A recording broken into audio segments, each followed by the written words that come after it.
kapar dahil wala tayong magawa ngayon at wala rin namang pasok, change oil ko muna itong aking motor, si Sniper. Kaya nire-ready ko na. Ayun yung kanyang pansalok. So dahil wala po ako yung talagang stainless na pang sahod ng langis, so ayan, sa lagayan na lang ng ice cream. Kasi na siguro yan. Ayan po si Sniper. Ayan. Ayan. So ito po yung dati po kasi ang ginagamit ko ay yung Yamalub ST. So wala po akong makakita na malapit dito sa amin, kaya ito na lang pong Yamalub P Performance.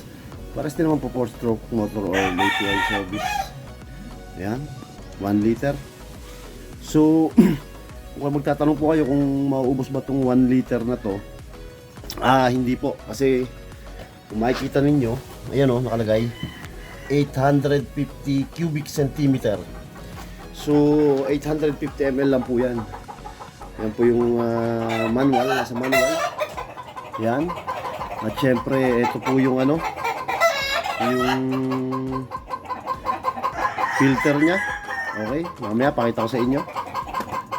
So sa mga nagtatanong po kung magkano to, ang selling price po, nabili ko po ng yan 330. Yan, nag-iingay si Sniper. Relax ka lang. 330 po. Yun, sumabay na rin yung aking mga manok. Nag-ingay na rin yung mga manok namin. Ayan. Relax lang kayo dyan. Nagbablog lang ako. Ayan. So, ayan po. Okay, syempre kailangan natin ng tools. Okay, ang pantanggal natin ng So, yun yung kanyang yung bukasan, paglalagay ng langis. Ayan yung sa filter. Ito naman po yung yung sa kanyang yung ng langis niya. Ayan. Kita ba? Ayan. Ayan po yun. Ayan. 19 ang kailangan natin dyan na ratchet. Okay. Wala po akong ratchet, kaya gagamitin ko na lang ay yung yung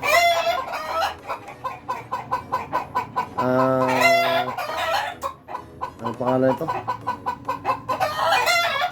Close open wrench na lang po gagamitin natin dyan. Okay? So, ayan. Sisimulan na natin ang pag-change oil. Hiram tayo ng socket na 19. Okay? Hindi po obra itong ganito na na open wrench. Baka masira ang tornilyo ng inyong sa bukasan na langis. So, ito. Gagamit tayo ng 19. Saan ba yun? Ayan, 19 po. 19mm na socket. Okay. Okay, simulan na po natin baklasin. Pagbukas po nito clockwise ang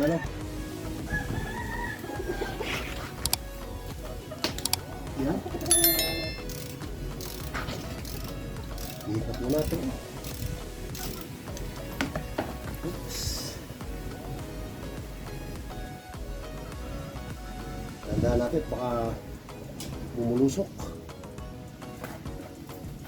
Pwede na po natin gamitan ng ng kamay pag napihit na natin, nabuksan na natin.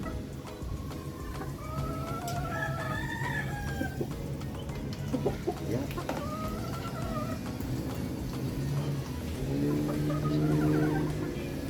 Ayan po. Yan ang ating langis dati, yung Yamalub ST. Medyo mahaba na rin po natakbo. Hindi ko napapalitan, kaya ngayon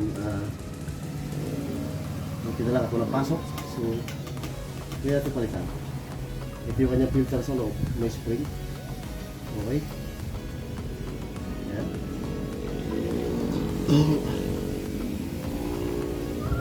Para ma-drain siya.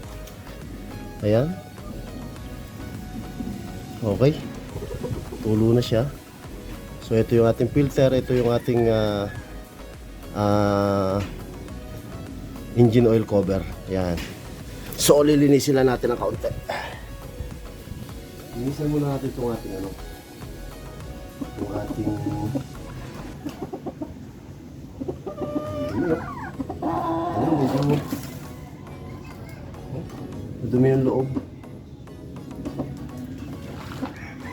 patulo nyo lang ng ano, mga 20 minutes. Okay na yan. Hindi na kailangan natin ng ano dahil sa bahay lang. Wala man akong compressor. Kaya ano na lang, patuloy na lang. Yan. Buti na lang kayo nakahiram ako ng socket. Ang hirap pala pag ano, yung gagamitin nyo yung gaya sinabi ko, yung ganito na ano, na open range o yung close range. Hindi ubra, masisira ang ano nyo. Yan o, sisirain nyo to. Sisirain nyo yung tornilyo niya. O, baka mabilog. Baka mahirapan kayo mag ano. So, bibili pa kayo ng bago, sayang pera. Gagawin natin ngayon, konting linis lang. Yan. Yung filter.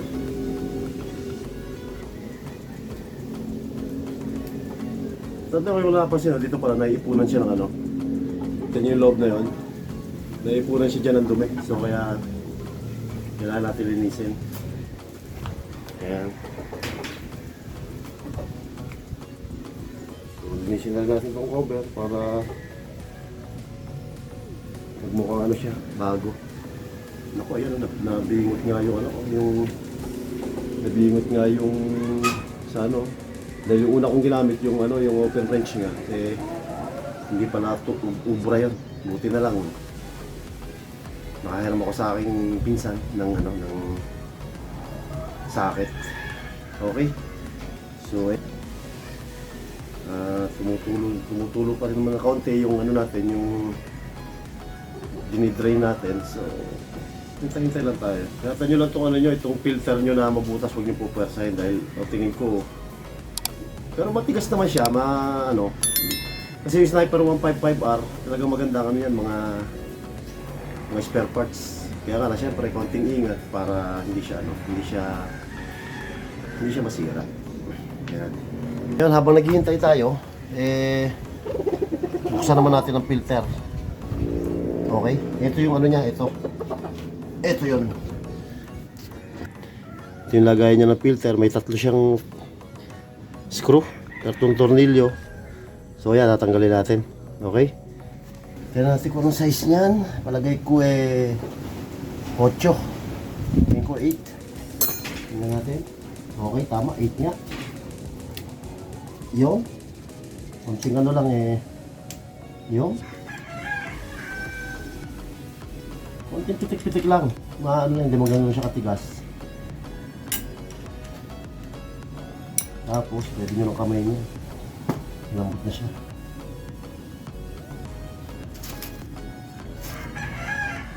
At natulo rin dito. Kasi yung kanyang filter. Yung filter.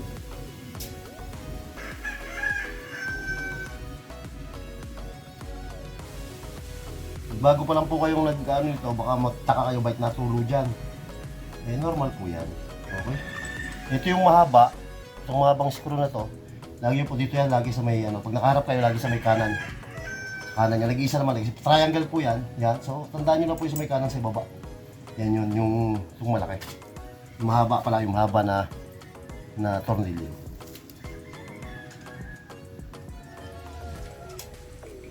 Yan, kita nyo yung sumunod maliit, maiksi na oh. Yan, so dito yan, sa ano. Ibabaw. Ganon dito isa, maiksi din to. Yan, kita nyo po. Yan, so dalawang maiksi, isang mahaba. Yan. Okay, so ito na po yung ating ano. Cover ng ating oil filter. Okay. So ito yung filter natin. Kaya bubunutin nyo lang po, dandahan ang bunot yan. So, nakita nyo yung forma niya, o ganyan o. Okay. Ito yung harap. Yan. Ito yung harap. Ito yung likod. Ito yung sa loob. So mapapansin nyo, yung sa may ano niya, sa harapan, yung may malalim na butas. Ito. Kung makikita nyo ito, nakita nyo ba? Ayan, nakita nyo ang babaw ng butas yan. Yan yung sa loob, okay? Huwag kayo magkakamali. Okay? Ito yung sa loob, yung may malalim na butas. Yung yung ano, yung butas na mababaw, yun po yung ilalagay nyo sa loob. So bali magiging ilagay niya pag gano'n. Okay? Yan. So palitan na natin filter, madumi na, linisan lang muna natin ng konti. Yan at ilagay muna natin dito yung ating mga tanggal. Yan.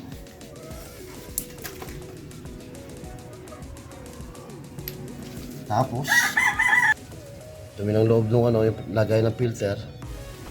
Linisin na natin. Mas punas lang. Yan.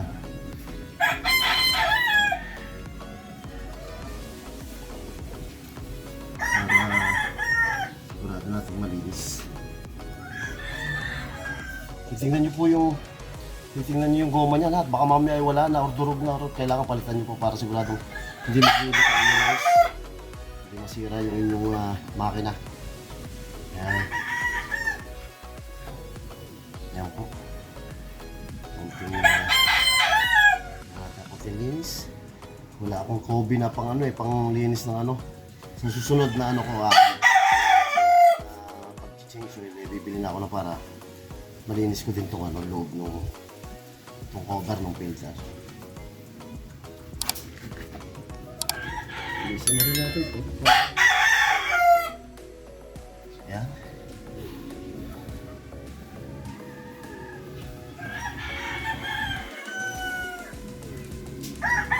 So yan lang po, ganyan lang. Basta sundin nyo lang yung ano, huwag kayo magkakamali sa mga ano, yung mga pagbabalik para po hindi masira. Hindi kayo magkamali ng pag mag-change oil kayo ng inyong Sniper 155R. Okay. Palagi ko lang po pati yung ibang ano ganito din halos. Kasi pinagkaiba lang naman ng 155R tsaka sa 155 ano. Keyless at saka yung mga may additional siya ng mga yung ibang parts niya. yung ibang parts niya gaya nung ano, meron siyang charger. Tapos ayan guys, sinasabi. Yan. Wala siyang susian. Ayun naman po yung kanyang charger. Okay. Yung telescopic port niya. Yan naman po yung mga pinagkaiba niya. Tapos yung 150 naman, ang capacity ng langis ng sa manual is 900 ml naman yun. Ang 155R, 850 ml. Okay, so pag nilagay na natin, sundin na lang natin yung sa manual 850 ang ating 850 yung ating ilagay. So ayan oh. Ito ay 1000 ml. So gitna ay 900. So sa baba tayo ng ng 900. So in between 850 ang ano natin. Gagamitin natin. Ayan. So konting lang. Konting patuloy pa. At good to go na yan. Yan. Okay. Hindi ko pa masyadong nalilinis itong aking motor at laging busy. Yan. Suluin pa natin ang konti para siguradong malinis siya. So nga pala, yung filter natin, ito, Yamaha genuine ports. So maganda po, bili po kayo ng mga genuine talaga na para tumagal yung ating motor. Okay? So ito po siya. Ito yung sinasabi ko, yung malalim na butas, yan po yung nasa harapan. Pag pinasok nyo ganyan, ito po yung nasa harap, yung malalim yung butas. Yung mababaw yung butas, yan po yung sa loob. Okay? So, ganito nga po magiging forma niya. Yan, para po hindi kayo magkamali. Okay po, mamaya so, siguro malapit na yan. So, pwede natin ilagay ito. Okay? Tanda, wag po magkakamali. Yung malalim na butas, ang sarapan. Yan. Yan. Pagbabalik naman po, nakikita nyo itong lumabas yung goma natin. Itong parang rectangle na yan, tapat nyo lang po dito sa sa parang rectangle din. Okay na yan. Okay? Ayusin natin yung para sigurado. Yan. Yun. Okay, gaya na sabi ko, yung mahaba, dito po yan sa gawing ibaba. Kanan ibaba. Yan. Yung maliit naman, yan na po yung sa magkabilaan dito. Sa may ano niya. Isa sa taas, tsaka isa sa baba kaliwa. Okay? Yan. Tapos, isa pa, nasa na, ako wala pa yata. Ito po. Sa gawing kaliwa, ibaba. Yan. Yan, sabi ko kanina, triangle po yung ano lang, yung forma ng itong cover ng ating filter. Yan.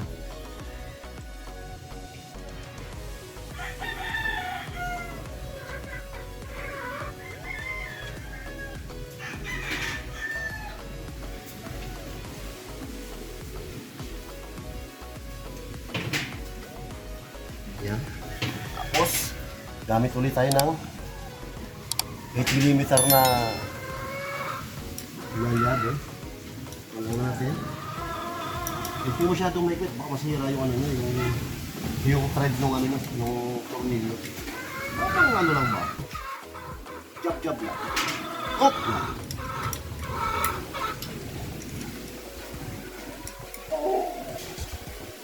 Ayun. Ayun. Yan. Okay yan. Okay. So, filter. Okay. Yan yung po sinasabi ko. Yan yung mahabang tornilyo. Yan yung dalawang maiksi dyan. Taas yung maiksi, tsaka bandang kaliwa ibaba. Pag nakaharap kayo ha. Okay.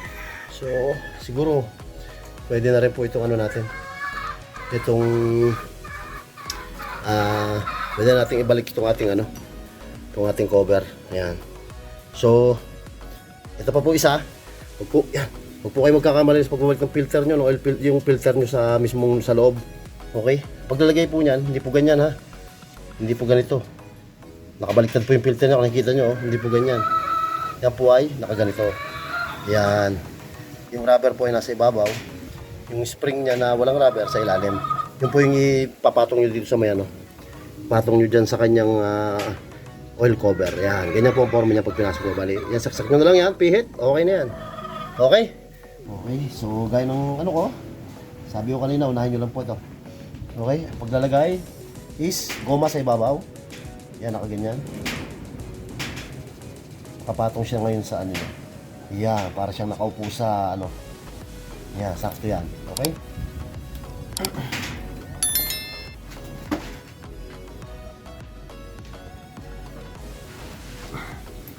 Nasa na natin ng konti.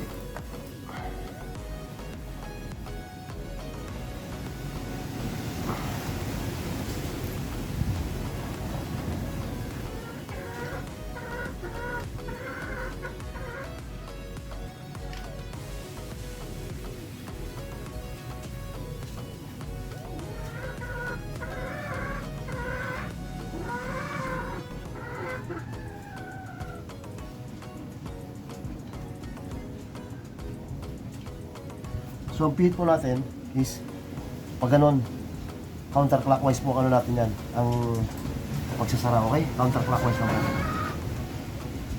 Yan. Bali, pakaliwa. Okay? Pag nakaharap kayo, pakaliwa. Yan.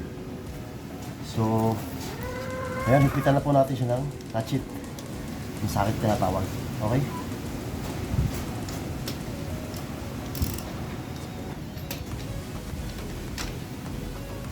Yan. Siguraduhin lang natin na huwag na sobra. Basta siguraduhin natin na yan. Okay na yan. Tapos nga yun. Lahat po yan may paraan. Basta subukan lang po. Yan. So ayan. Ito yung ating ano. Dito yan. Dito po yan.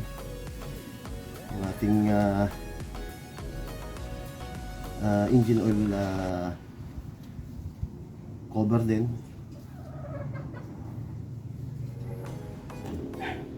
Yun. Hindi. Quality.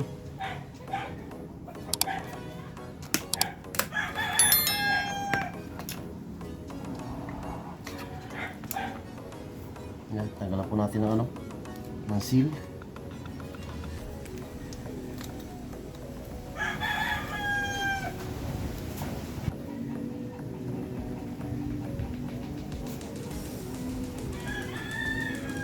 Yan.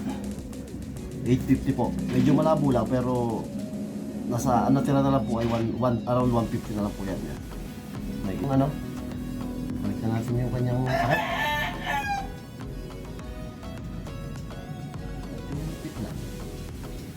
Yan. Okay. Tulak niya lang po yan. Nakikita nyo po. Okay. Tulak. Open. On. Ayan. Oh. Yun. Oh. Nawala na lahat ng ilaw. Yung neutral na lang may iwan. Normal po yan. Start na natin. Yun. Start na po yan. So, kita nyo po. Ito yung ating odometer. Okay. Odometer natin. So, click nyo lang, press nyo lang to. Trip 1. Yan po yung ating salangis. Okay? Trip 2. Yan. Yan ang ating oras. Yan ang ating fuel consumption. Liters per kilometer. Okay? So, ito po yung average natin. 2.2 liters per 100 kilometer. Average is 32 kilometer per hour ang takbo. Tama lang yung mga ganyan, dahan-dahan lang po. Yan, so ito yung ulit ating odometer, okay? So, press lang natin. Yon, 0 na po siya. Okay? 7423 7423, okay? So, yan po yung sa ating salangis. Okay? Balik na po natin sa odometer kasi lagi sa odometer ko nilalagay yan eh. Ayan.